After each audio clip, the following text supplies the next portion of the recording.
ในวันที่ 19 กันยายน 2025 ทานสอนไซสีพันดอนนายกรัฐมนตรีได้ลงเคลื่อนไหวเยี่ยมยามฐานการผลิตกสิกรรมฟาร์มเลี้ยงปลาดุกเป็นสินค้าแบบไบโอฟอกเลี้ยงใส่อ่าง ที่บ้านดงควายเมืองไซธานีนครปฐมจันทร์โดยการต้อนรับของทานสมสายสีบุญเฮืองประธานใหญ่สับเจริญฟาร์มและทานอนุสาแก้วเจริญประธานสับเจริญฟาร์มพร้อมมีทานนางจันทครบัวละพันธ์รองรัฐมนตรีกระทรวงเกษตรกรรมและสิ่งแวดล้อมและทานผู้วงคำสาวของเจ้าของนครปฐมจันทร์พร้อมด้วยคะแนนการที่เกี่ยวข้องห่วมติดตามคณะโอกาสนี้ท่านอนุสักแก้วเจริญได้รายงานให้ฮู้เกี่ยวกับความเป็นมาของสับเจริญฟาร์มตั้งแต่แนวความคิดริเริ่มและขั้นตอนวิธีการในการเลี้ยงปลาดุกแซ่อ่างด้วยระบบน้ำหมุนเวียนพร้อมทางรายงานให้ฮู้เกี่ยวกับผลิตภัณฑ์ที่แปรรูปจากปลาดุกซึ่งสามารถเพิ่มมูลค่าให้กับผลิตภัณฑ์ได้เป็นอย่างดีโดยปัจจุบันสับเจริญฟาร์มก็สามารถตอบสนองปลาดุกออกสู่ท้องตลาดได้เป็นอย่างดีโดยมีสมาชิกอยู่2 กลุ่มในการผลิตพร้อมนี้ท่านยังได้เสนอต่อท่านนายกรัฐมนตรีในการสนับสนุนด้านนโยบายต่างๆเช่น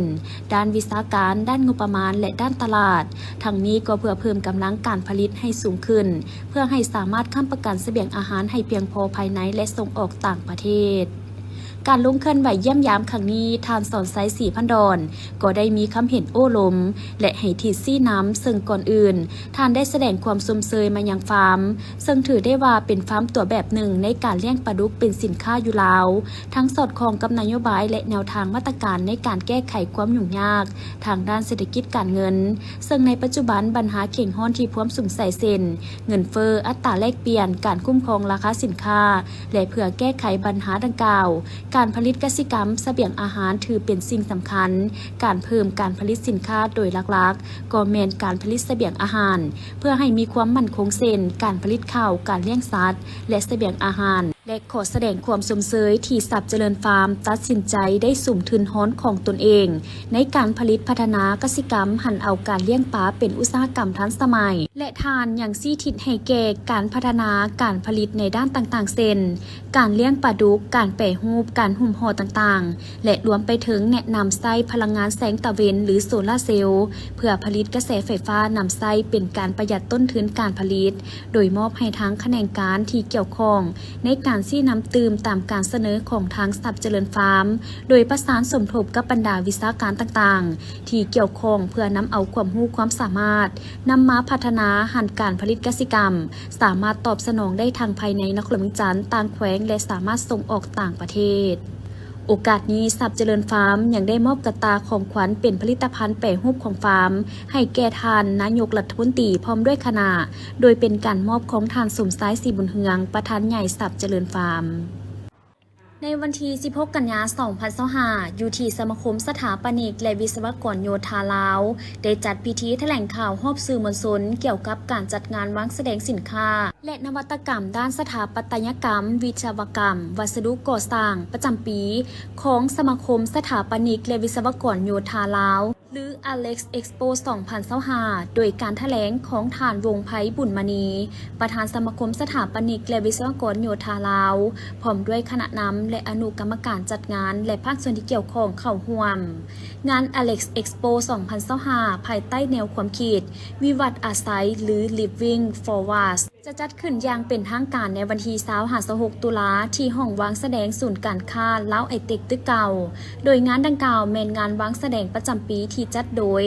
สมาคมสถาปนิกและวิศวกรโยธาลาวร่วมกับบรรดาพันธมิตรทางภาครัฐและเอกชนเพื่อการวางแสดงผลสำเร็จการเคลื่อนไหวประจำปีในขงเขตสถาปัตยกรรมและวิศวกรรมโยธาของลาวนอกนี้งานดังกล่าวยังเป็นเวทีและพื้นที่สำหรับการนำเสนอและแลกเปลี่ยนความรู้การสร้างเครือข่ายการนำเสนอนวัตกรรมและการขับเคลื่อนโอกาสของการพัฒนาใหม่ในมิติของธุรกิจนวัตกรรมการร่วมมือเพื่อส่งเสริมวิชาชีพของแขนงการดังกล่าวอย่างต่อเนื่องซึ่งในปีนี้นำเสนอภายใต้แนวความคิดวิวัฒน์อาศัยหรือ Living Forward ที่สะท้อนให้เห็นถึงการเดินทางผ่านการเวลาของที่อยู่อาศัยในสาธารณรั ราชประชาธิปไตยประชาชนลาว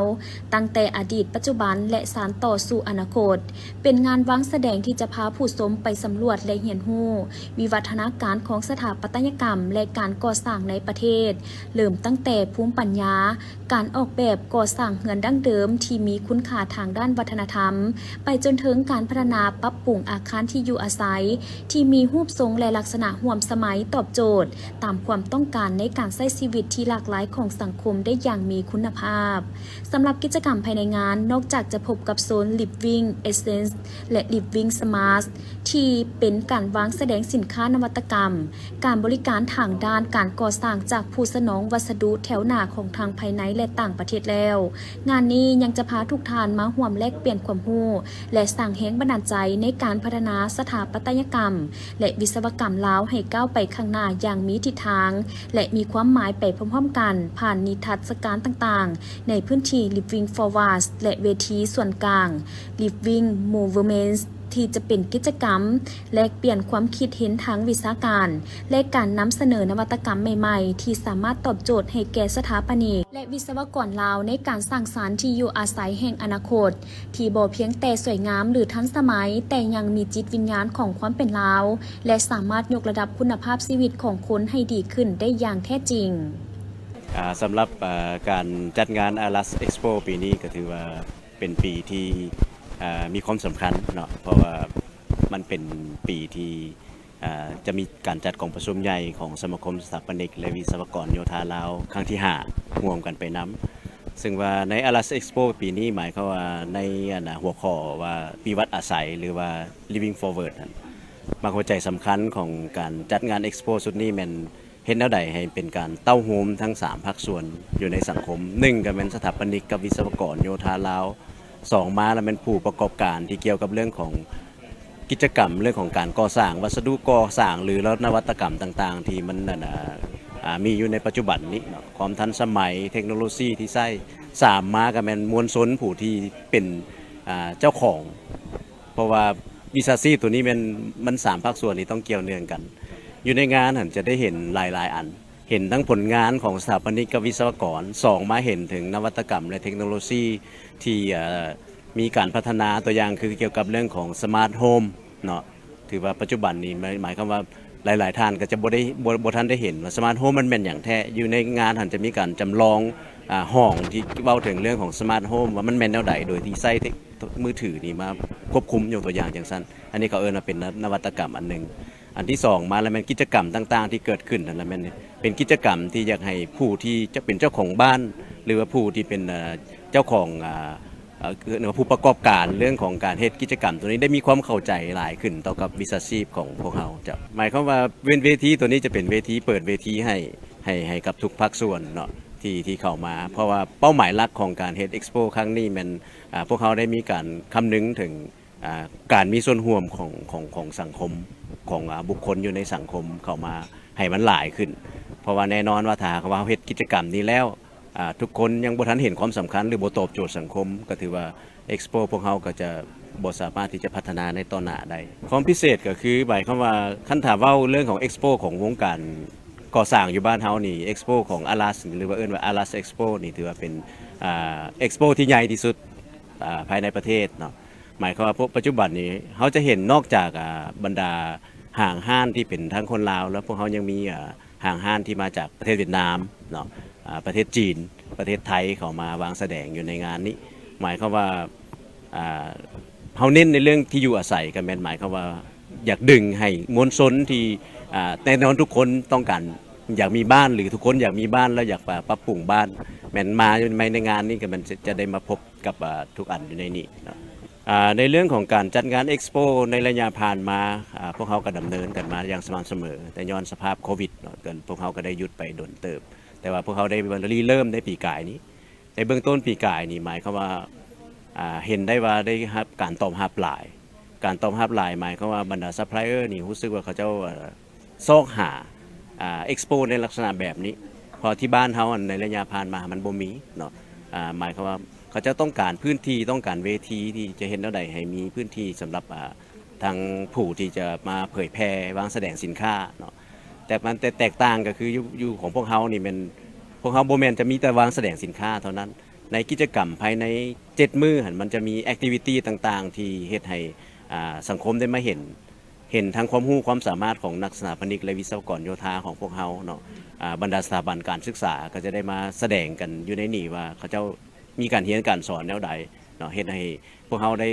ติดพันกับสังคมหลายขึ้นหมายความว่าอันนึงก็เป็นการให้สังคมได้รู้ว่าอาชีพนี้มันแม่นอย่างแท้เพื่อได้เป็นนอแนงให้กับบุคคลหนุ่มน้อยของพวกเขาในอนาคตบางท่านที่กำลังสิจบการศึกษาก็มาเบิ่งได้ก็จะได้รู้ว่าเป็นสถาปนิกเป็นแนวนี้เป็นวิศวกรเป็นแนวนี้ผู้ที่อยากปรึกษาเรื่องของที่อยู่อาศัยก็สามารถมาเบิ่งอยู่ในนี่แล้วก็มาปรึกษาหารือกับทางสมาคมของพวกเขาได้พวกเขามีบูธพื้นที่ของสมาคมที่บรรดาท่านสามารถเข้าไปเยี่ยมยามไปนั่งปรึกษาหารือไปลมได้เนาะภายในงานครั้งนี้นอกจากจะนำเสนอนวัตกรรมและแลกเปลี่ยนความรู้แล้วทั้งขณะจัดงานยังจะได้จัดการแข่งขัน Alex Awards ซึ่งเป็นปีทำอิฐที่จะได้มีการมอบรางวัลเพื่อเสื้อสูและย่องย้อสถาปนิกและวิศวกรรมโยธาที่ได้สร้างสรรค์โครงการดีเด่นให้เกิดขึ้นในสังคมภายใต้4สาขารางวัลคือสาขาโครงการออกแบบและก่อสร้างดีเด่นวิทยานิพนธ์ดีเด่นรางวัลอาคารดีเด่นและรางวัล Design Excellence แข่งขันออกแบบภายใต้หัวข้อ Balance of Time ที่จะมีการประกาศรางวัลภายในงาน Expo ในวันที่22ตุลาคม2025ซึ่งทางคณะจัดงานจึงอยากเชิญชวนทุกๆภาคส่วนในสังคมผู้ที่สนใจเกี่ยวกับเวียกงานด้านสถาปัตยกรรมและวิศวกรรมลาวทั้งผู้ประกอบวิชาชีพที่เกี่ยวข้องบรรดานักวิชาการและบุคคลทั่วไปสามารถไปร่วมสัมภาษณ์เรียนรู้และแลกเปลี่ยนบทเรียนร่วมกันผ่านการเที่ยวชมผลงานการวางแสดงผลิตภัณฑ์และนวัตกรรมของแขนงการดังกล่าวได้ตลอดระยะจัดงาน7วันพิธีดังกล่าวได้จัดขึ้นอยู่ที่ตลาดลักซามโดยมีท่านภูไซวรราชรองหัวหน้าแผนกอุตสาหกรรมและการค้าแขวงมีท่านเวียงแก้วคำพูนวงศ์หัวหน้าธนาคารพัฒนาลาวจำกัดสาขาแขวงอัตตปือมีคณะกรรมการคุ้มครองตลาดพนักงานวิชาการและผู้ประกอบการเข้าร่วมท่านวิไลสุขสุวะวงศ์รองแขนงกวดกาการค้าภายในได้กล่าวว่าการมอบป้ายในครั้งนี้ก็เพื่อในสายเฮ็ดให้ราคาสินค้าในท้องตลาดมีเสถียรภาพสูงโดยเฉพาะแม้นเพื่อปกป้องสิทธิและผลประโยชน์อันสอบธรรมของผู้สมใจผลประโยชน์ของรัฐและผู้ดำเนินธุรกิจหลีกเว้นการสวยใช้โอกาสขึ้นราคาสินค้าและค่าบริการตามลำพังใจเป็นการอำนวยความสะดวกในการสร้างสองทางการสำระสาสร้างค่าสินค้าในรูปแบบที่ทันสมัยทางเป็นการประกอบส่วนเข้าในการแก้ไขปัญหาเข่งคอนทางด้านเศรษฐกิจการมอบป้ายราคาสินค้าในครั้งนี้ยังเป็นเวียกงานหนึ่งที่ติดพันกับการจัดตั้งพันขยายบรรดานิติกรรมต่างๆของพรรคและรัฐบาลโดยเฉพาะกฎหมายปกป้องผู้สมใจดำรัสของนายกรัฐมนตรีฉบับเลขที่474/นย.ว่าด้วยการคุ้มครองราคาสินค้าและค่าบริการและนิติกรรมที่เกี่ยวข้องอื่นๆป้ายที่นำมามอบในครั้งนี้เป็นป้ายที่เฮ็ดให้ผู้ประกอบการได้เขียนระบุบอกราคาสินค้าแต่ละชนิดมี QR Code ของธนาคารพัฒนาลาวโดยมีผู้ประกอบการเข้าร่วมกิจกรรมในครั้งนี้ทั้งหมด100 คานและมอบให้100 ป้ายแล้วรูปสมใหม่ทีมงานบริหารใหม่ตลาดบึงทัดหลวงตลาดใหญ่ตั้งอยู่ใจกลางชุมชนกว้างขวางทันสมัยสะอาดบอนจอดรถสะดวกสบายพบกับสินค้าหลากหลายในราคาขายทรงมาบอนเดียวจบครบทุกอย่างเวมาเบิงสถานที่ตลาดหรือติดต่อสอบถามได้ที่เบอร์020-569-87963ด่วนพอค่าเซาขายจับจองเรือจำนวนจำกัดแล้วขายดีด้วยกำลังซื้อที่หลวงหลายบวกใส่กับกิจกรรมส่งเสริมการขายที่ทางตลาดจัดขึ้นอย่างต่อเนื่องตลาดบึงทัดหลวงเปิดให้บริการแล้วมาบอนเดียวจบครบทุกอย่างอิงตามการรายงานของเจ้าหน้าที่ประจำอยู่จุดกวดกา3 แยกบ้านหาดงามเมืองคอบแขวงสยามบุรีได้ให้ฮู้ว่าในเวลา 6:30 นาทีของวันที่ 10 กันยายน2025ผ่านมานี้ได้ปรากฏเห็นรถบรรทุก12 ล้อยี่ห้อเจฟานสีน้ำตาลบ่มีป้ายทะเบียนมุ่งหน้ามาแต่เมืองปากท้าแขวงบ่อแก้วมาฮอดจุดกวดกาทางเจ้าหน้าที่จึงได้ส่งสัญญาณให้จอดรถเพื่อทำการกวดกาแต่รถคันดังกล่าวแม่นบ่ให้ความร่วมมือและได้ขับผ่านเข้ามาทางเมืองคอบดังนั้นเจ้าหน้าที่จึงได้ใช้รถจากไล่น้ำหลังมาพร้อมทั้งประสานหาคณะพักคณะบรรษากองบัญชาการป้องกันความสงบเมืองคอบ และสมทบกับกำลังที่ประจำอยู่แต่ละจุดให้ติดตามกฎกาจึงพบเห็นรถคันดังกล่าวจอดอยู่จุด3 แยกบ้านม่วงดอนมูลเมืองคอบแขวงสยามบุรีภายหลังที่เจ้าหน้าที่ได้ไปฮอดผู้เกี่ยวแม้นได้โดดลงจากรถแล้วเอาตัวหลบหนีเข้าป่าซ่าบ้านม่วงดอนมูลจากนั้นเจ้าหน้าที่ป้องกันความสงบเมืองคอบจึงได้สมทบกับกำลังทหารเมืองขอ105ง418ไล่ซอกหาจนฮอดเวลา 13:40 นาทีจึงกักตัวเป้าหมายได้1 คนสื่อเท่าครัวย่างอายุ28 ปีอาชีพประชาชนเสื้อสัตว์ลาวสัญชาติลาวเผ่ามงศาสนาพีอยู่บ้านห้วยลิ้นจีเมืองปากทาแขวงบ่อแก้วพร้อมของกลางยาบ้าที่ซุกเซิงไว้ในรถบรรทุก64 เปารวมน้ำหนัก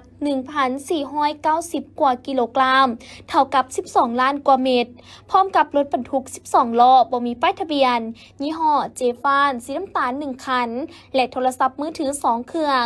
ผ่านการสืบสวนเบื้องต้นของเจ้าหน้าที่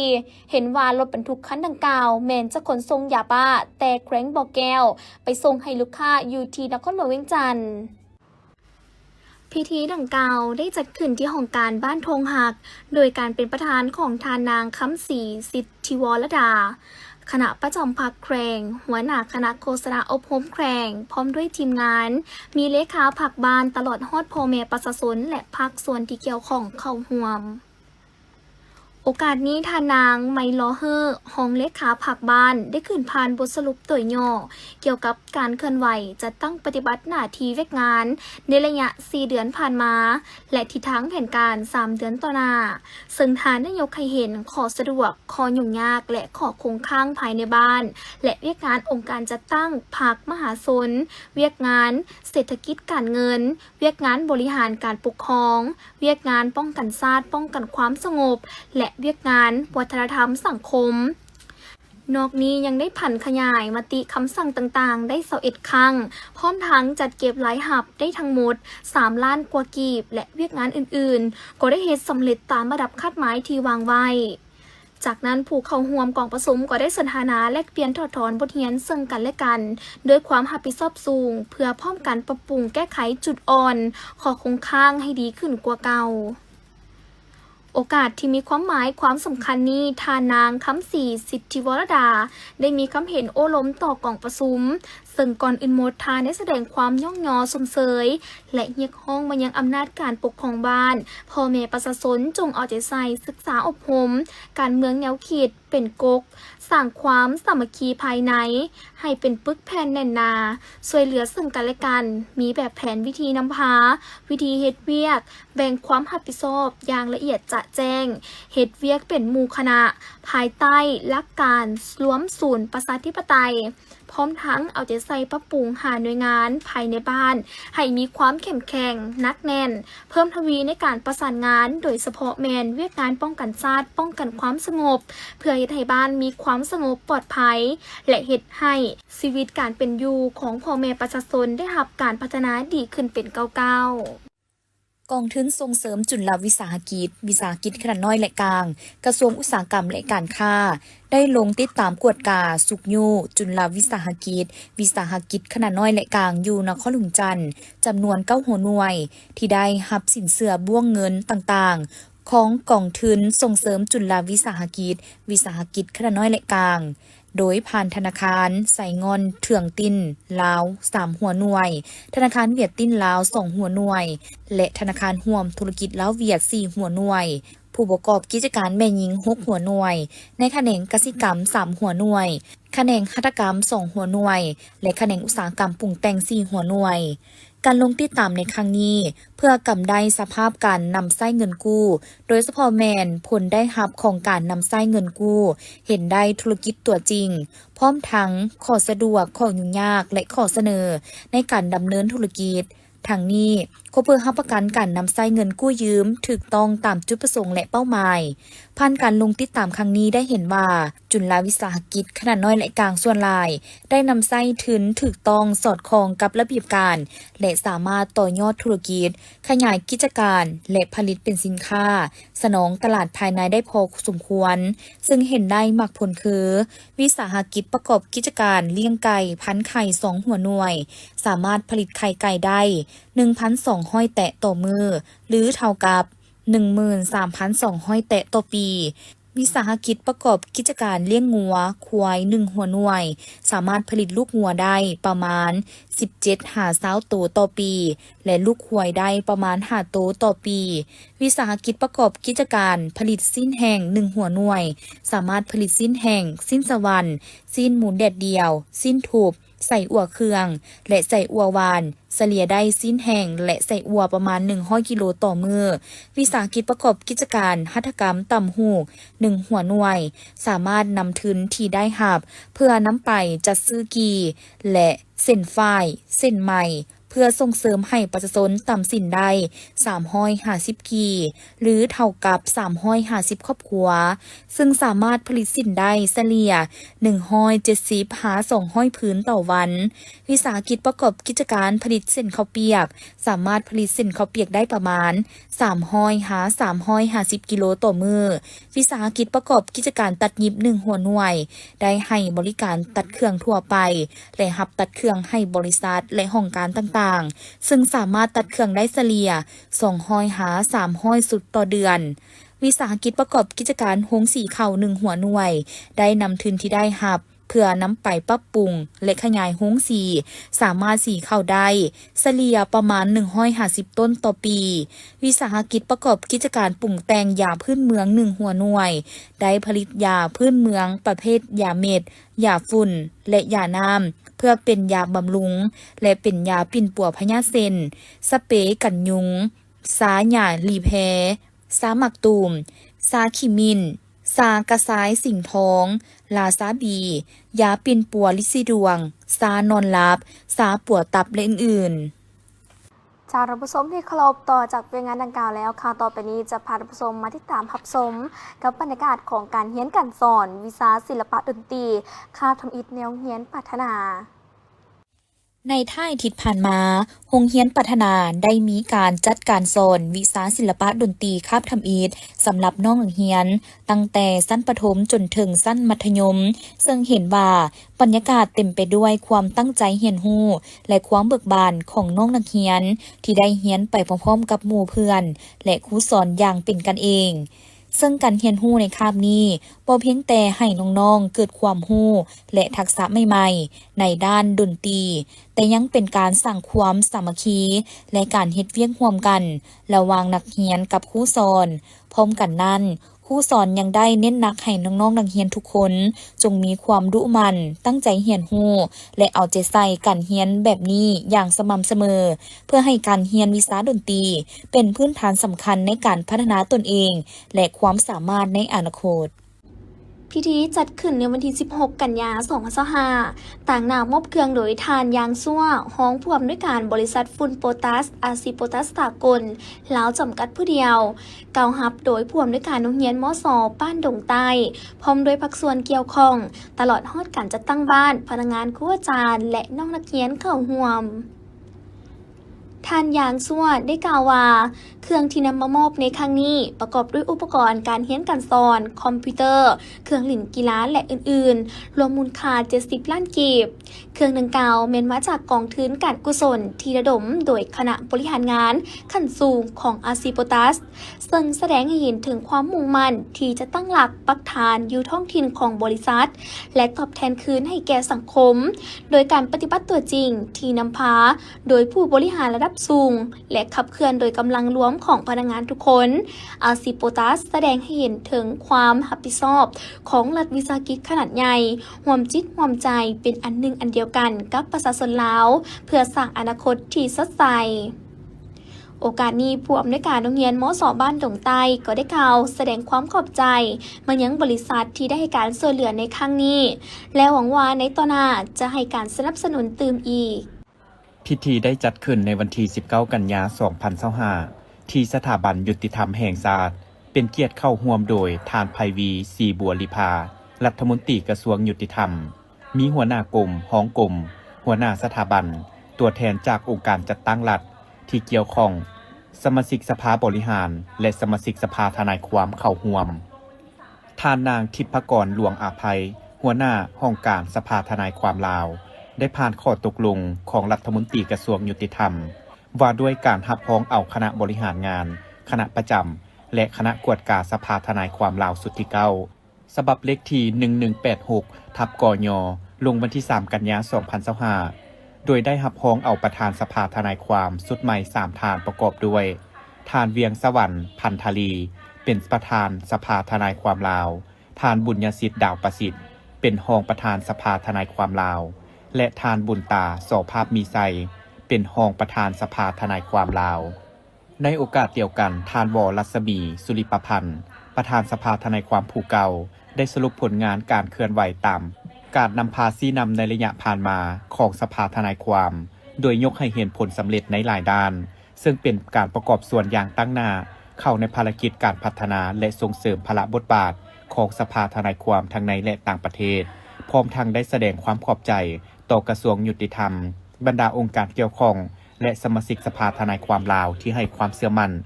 และสนับสนุนตลอดระยะผ่านมา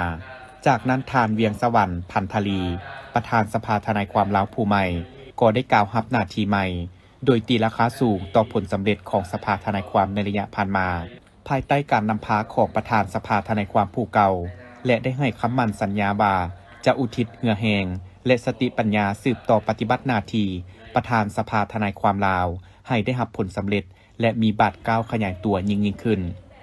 ในโอกาสเดียวกันท่านรัฐมนตรีกระทรวงยุติธรรมก็ได้แสดงความยินดีและสมเสยตีราคาสูงต่อบรรดาผลงานที่พ้นเด่นของประธานสภาทนายความในระยะผ่านมาพร้อมทั้งได้เน้นให้แก่คณะประธานสภาทนายความลาวสุดที่9จงพร้อมกันสืบต่อบุกบืนพัฒนาสภาทนายความบุกทะลุก้าวขึ้นสู่คุณภาพอันยิ่งใหญ่และก้าวขึ้นไปเรื่อยๆพิธีดังกล่าวได้จัดขึ้นในวันที่ 19 กันยายน 2025อยู่ที่สโมสรเมืองศรีสัตนาคโดยการเข้าร่วมของท่านทรงเล่ายงนูรองเลขาคณะพรรคนครหลวงจันทร์มีท่านนางเวียงพรแก้วคุ้นศรีหัวหน้าแผนกวัฒนธรรมและการท่องเที่ยวนครหลวงจันทร์ท่านนางแก้วซ้อนจันทนามหัวหน้ากองวิชาการหนังสือพิมพ์เวียงจันทร์ใหม่พร้อมด้วยภาคส่วนที่เกี่ยวข้องเข้าร่วมท่านภูธรแก้วดวงมณีหัวหน้าคณะโฆษณาอบรมนครหลวงจันทร์ได้ขึ้นผ่านบทสรุป 50 ปีแห่งการกำเนิดและเติบใหญ่ขยายตัวของหนังสือพิมพ์เวียงจันทร์ใหม่ซึ่งหนังสือพิมพ์เวียงจันทร์ใหม่ได้รับการสั่งตั้งขึ้นในวันที่ 1 กันยายน 1975ตลอดระยะผ่านมาได้มีการเคลื่อนไหวคือปี 1975 หาปี 1983 ได้พิมพ์หนังสือพิมพ์เป็นขาวดำมี4หน้ายอดจำหน่าย 1,200 ฉบับปี 1984 หา 1989 ได้เพิ่มหน้าพิมพ์จาก4หน้าเป็น8หน้ามียอดจำหน่ายเพิ่มขึ้น 3,000 ฉบับต่อวันปี 1990 หา 1993 ได้ปรับปรุงแบบแผนคุ้มครองการผลิตหนังสือพิมพ์ขึ้นใหม่ปี 1994 หา 2004 หนังสือพิมพ์เวียงจันทร์ใหม่ได้รับความสนใจจากมหาชนและบรรดาบริษัทห้างห้านที่อุปถัมภ์ด้วยการโฆษณานับมือกว้างขวางจึงเฮ็ดให้หน้าหนังสือพิมพ์เพิ่มขึ้นยอดพิมพ์จำหน่ายก็เพิ่มขึ้นเป็น 4,000 ฉบับต่อวันปี 2005 หา 2014 ยอดพิมพ์จำหน่ายเพิ่มขึ้น 5,700 ฉบับปี 2015 หา 2019 ยอดพิมพ์จำหน่ายค่อยๆลดลงเหลือเพียง 3,200 ฉบับต่อวันย้อนสื่อสังคมออนไลน์เข้ามามีบทบาทจึงเฮ็ดให้การโฆษณาประชาสัมพันธ์สินค้าอยู่นานหนังสือพิมพ์บ่ได้รับความนิยมมาฮอดปี 2020 ถึงปัจจุบันย้อนเกิดการระบาดของพยาธิโควิด -19 สภาพเศรษฐกิจฝืดเคืองจึงเฮ็ดให้ยอดพิมพ์จำหน่ายลดลงเหลือเพียง 1,000 กว่าฉบับต่อวันมาฮอดปัจจุบันหนังสือพิมพ์เวียงจันทร์ใหม่มี5ผลิตภัณฑ์คือหนังสือพิมพ์เวียงจันทร์ใหม่รายวันเว็บไซต์หนังสือพิมพ์ออนไลน์เวียงจันทร์ใหม่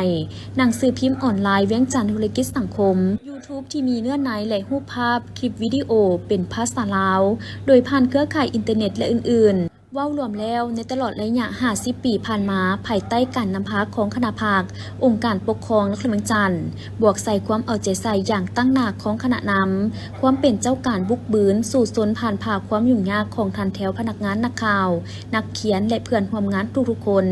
ได้เฮ็ดให้หนังสือพิมพ์เวียงจันทน์ใหม่ก้าวผ่านเส้นทางแห่งการพัฒนา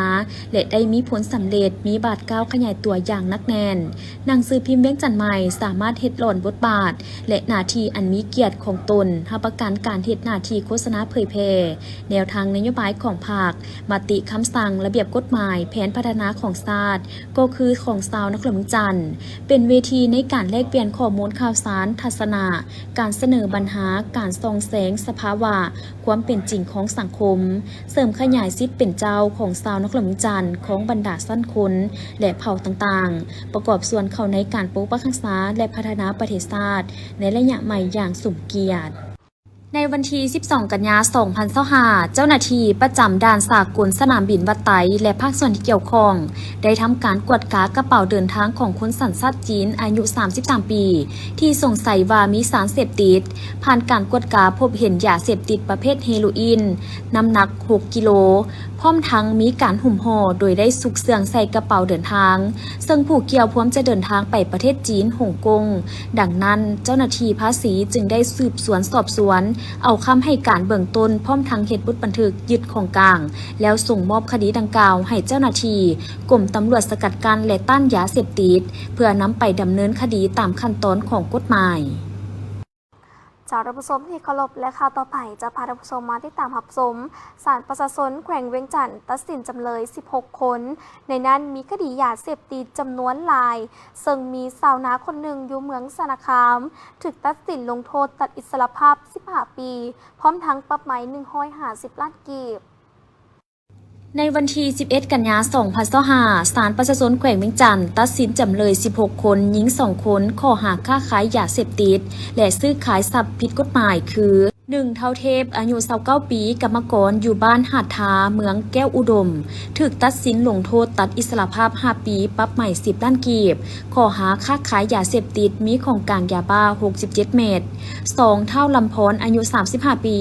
อาชีพชาวนาอยู่บ้านนาคุมเมืองหินเหิบถูกตัดสินลงโทษตัดอิสรภาพ 7 ปีปรับใหม่ 46 ล้านกีบข้อหาค้าขายยาเสพติดมีของกลางยาบ้า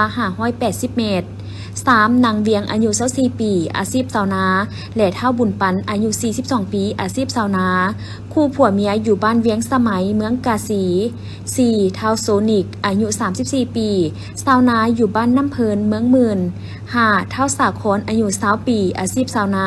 อยู่บ้านน้ำเพลินเมืองหมื่นทั้ง 3 คนถูกตัดสินลงโทษตัดอิสรภาพ 5 ปีปรับไหม 10 ล้านกีบข้อหาค้าขายยาเสพติด6. นางแดงอายุ 32 ปีชาวนาอยู่บ้านปากพางเมืองสนาคามถูกตัดสินลงโทษตัดอิสรภาพจำเลย 15 ปีปรับไหม 150 ล้านกีบข้อหาค้าขายยาเสพติดมีของกลางยาบ้า 1,560 เม็ด 7. เท่าปกรณ์อายุ 28 ปีอาชีพชาวนาอยู่บ้านนาลาเมืองทุลคม 8. เท่าเอื้องอายุ 38 ปีชาวนาอยู่บ้านพ้นสวรรค์เมืองหินเหิบทั้ง 2 คนถูกตัดสินลงโทษตัดอิสรภาพจำเลย 5 ปีปรับไหม 10 ล้านกีบข้อหาค้าขายยาเสพติด